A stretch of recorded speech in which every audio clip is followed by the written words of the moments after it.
अलकापुर नामक गांव में भिक्षु नाम का एक आदमी हुआ करता था। वो बहुत बड़ा गुंडा था। अपने आदमियों के साथ गांव के बड़े लोगों को धमकाते हुए उनसे पैसे वसूल करता था। उसका एक बड़ा घर और कार था। उसके पत्नी का नाम रवीना था। उन्हें बेटा और बेटी थे। भिक्षु महीना होते ही पुलिस स्टेशन को जाता था। वहां पर पुलिस ऑफिसर के सामने पैर पे पैर डालकर बात करता था। तब पुलिस वाले उसे टी देकर उसकी अच्छे से खातिरदारी करते थे। वो जाते जाते पैसों की गठरी मेज पे फेंक कर जाता था। वो पैसे पुलिस वालों के हफ्ते के पैसे थे, इसलिए पुलिस वाले कभी भी उसके आड़े नहीं जाते थे। उतना ही नहीं, वो किसानों को धमकाकर उनके जगह को कब्जा करके उनके हाथों में बहुत कम पैसे थमाकर जबरदस्ती खेत के कागजातों पे उनसे दस्तखत करवाता था। उसके किए हर कुकर्मों से मिले पैसों में से थोड़े पैसे उस इलाके के MP, MLA और कलेक्टर को देता था। इससे अब उससे भिड़ने वाले कोई नहीं बचे। उसकी गुंडागर्दी और बढ़ गई। वो किसी दुकान वाले के पास जाकर, ए भाई, मुझे तुम्हारी दुकान बहुत पसंद आई है, इस दुकान को कितने में बेचोगे?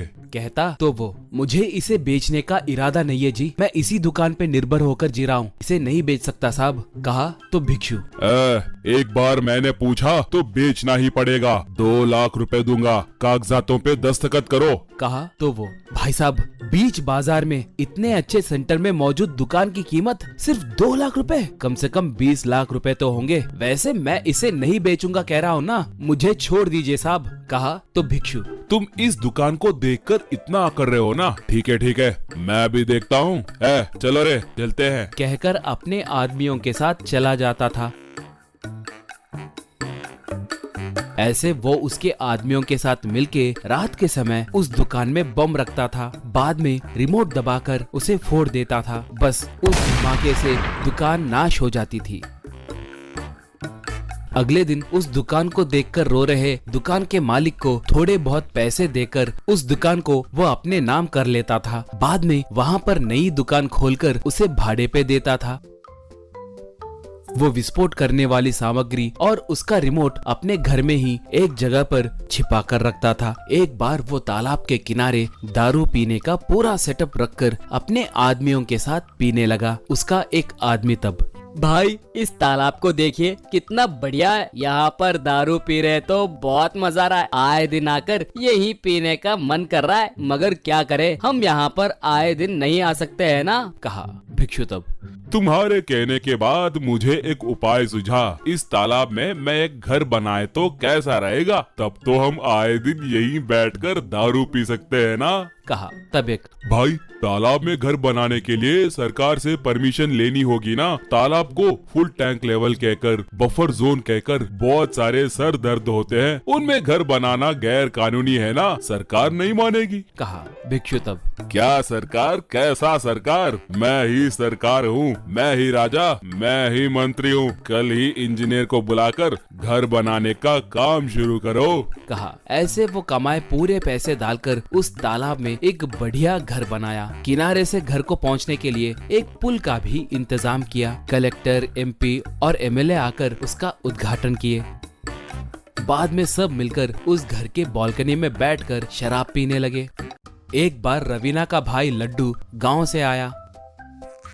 वो उस पुल के ऊपर चलते हुए, वाह वाह, जीजा जी ने नया घर बनाया बोले तो मैं कुछ और ही सोचा था, ये घर तो बहुत बढ़िया है, तालाब के बीच में घर बनाने की सोच को मेरा प्रणाम, यूं सोचा। उसकी दीदी उसकी बहुत आदर के साथ उसे अंदर बुलाई। लड्डू तब, जीजा जी, ये घर क्या इतना बढ़िया बनवाए, अगर कोई यहाँ पर एक बार आए तो बस उसे यहाँ से जाने का मन नहीं करेगा, मुझे तो यही रहने का मन कर रहा है जीजा जी, प्लीज जीजा जी। कहा भिक्षु तब, रहो लड्डू, जितने दिन चाहे उतने दिन रहो, तुम्हें मना कौन कर रहा है? कहा ऐसे लड्डू वहीं बच्चों के साथ खेलते हुए, टीवी देखते हुए, उनके साथ मस्ती करते हुए रहने लगा।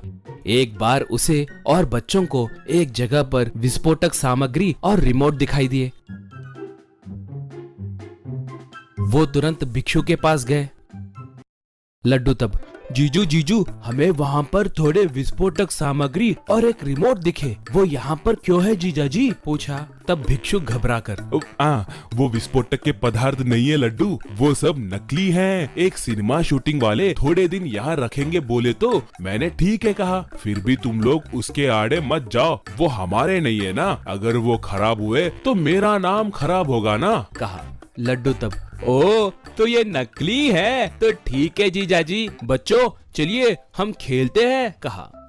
एक बार भिक्षु अपनी पत्नी और आदमियों के साथ कहीं जाकर लौट आ रहा था।